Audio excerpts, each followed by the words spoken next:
তোমাদের সাথে আগে আমি একটা লিপিন আর্ট শেয়ার করেছিলাম। তো সেই লিপিন আর্টটা আমি কিভাবে শেয়ার করেছিলাম, আমার প্রথম যে লিপিন আর্ট ছিল সেটা আমি তোমাদের সাথে শেয়ার করেছিলাম। আর সেটা আমি ওয়াল পুট্টি কোণ দিয়ে করেছিলাম। অবশ্য আমি ওয়াল পুট্টি কোণ দিয়ে লিপিন আর্ট করতে ভালোবাসি। যেহেতু আমি মডিউল ক্লে এখনও পর্যন্ত কিনিনি, তো সেই জন্য আমার কাছে মডিউল ক্লে নেই। তো সেই হিসাবে আমি যে ওয়াল পুট্টি ব্যবহার করি, তো ওয়াল পুট্টি কোণ দিয়েই আমি লিপিন আর্ট করি। তো আজকে আমি তোমাদের দেখাবো আরও এক ধরনের লিপিন আর্ট। তো আজকে আমি তোমাদের পিকক টাইপের একটা লিপিন আর্ট করে দেখাবো। তো তোমরা স্কিপ না করে পুরো ভিডিওটা দেখো, আশা করছি ভালো লাগবে। আর তোমরা যদি আমার চ্যানেলে নতুন হয়ে থাকো, অবশ্যই আমার চ্যানেলটার পাশে থেকে আমার চ্যানেলটাকে সাবস্ক্রাইব করবে। তো চলো ভিডিওটা দেখে নাও।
ভিডিওটা তোমাদের ভালো লেগেছে, তোমরা যারা নতুন আমার চ্যানেলে এসছো, তোমরা যারা আমার বন্ধু নাও, অবশ্যই তাদের বলো একবার বন্ধু হয়ে তো দেখতেই পারো, তাই না?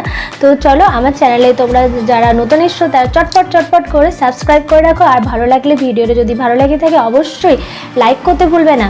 তো চলো আজকের মতো টাটা, নেক্সট আসবো পরের কোনো ভিডিও নিয়ে।